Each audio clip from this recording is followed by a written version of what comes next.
Being a football fan in Canada isn't what people think.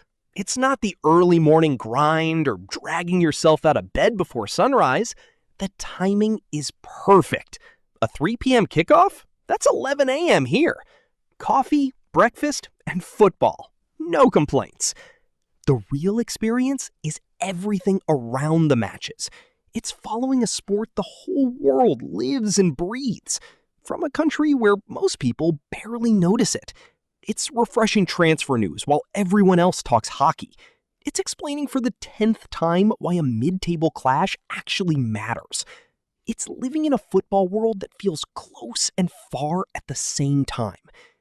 Being a football fan in Canada is different.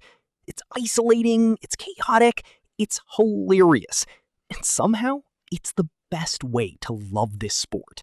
The isolation hits you fast, because being a football fan in Canada doesn't mean you're anti-hockey. I love hockey. I follow it, I watch it, I live it. But football is a completely different universe. You're locked into match days, storylines, drama, and chaos, while everyone around you is talking about last night's game on the ice. You're celebrating a last-minute winner, and someone asks if it was the Leafs. You're trying to explain why a derby matters, and they're wondering why you care about two clubs from a country you've never been to. And if you're not a fan of one of the world football giants, you're not just isolated. You're on an island inside an island. You have no one to talk to. No one knows your club. No one knows your players. No one understands why you're stressed about a match they didn't even know existed. You're living in a global football world completely alone in your local one. It's not lonely in a sad way. It's lonely in a funny way.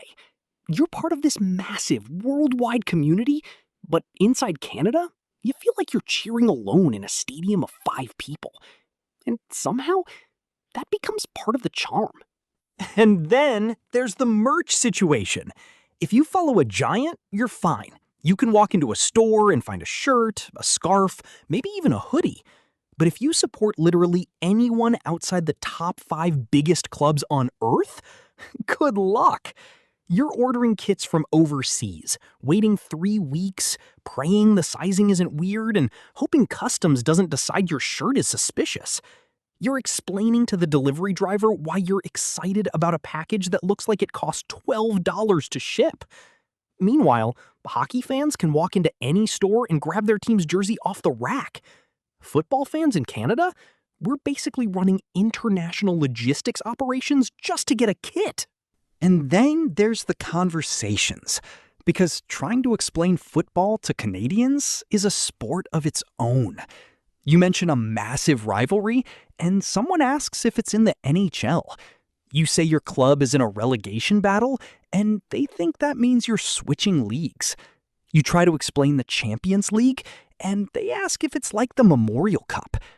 You're talking about tactics, pressing, build-up play, and they hit you with, so why don't they just shoot? It's not their fault. Football just isn't the default language here. But every time you try to explain it, you feel like you're giving a TED Talk to someone who didn't know they were attending. And here's the thing. For all the isolation, the merch struggles, the blank stares, the explaining, the "is that the Leafs" moments, being a football fan in Canada is still incredible. Because when you finally find someone who gets it, someone who knows your club, knows your players, knows the chaos, it feels electric. When you watch a match that the rest of the country doesn't even know is happening, you feel connected to millions of people around the world. When your team scores, you're celebrating with a global community you've never met, but somehow belong to. Football gives you something hockey can't. Not better, just different. It gives you drama, culture, identity, heartbreak, joy, and a reason to care about places you've never been. It makes the world feel smaller. It makes Canada feel bigger. And even if you're cheering alone in your living room, it never actually feels lonely. It feels like you're part of something massive. If you're a football fan in Canada or anywhere else, and this hit home, stick around. I've got more stories, more chaos, and more football on the way.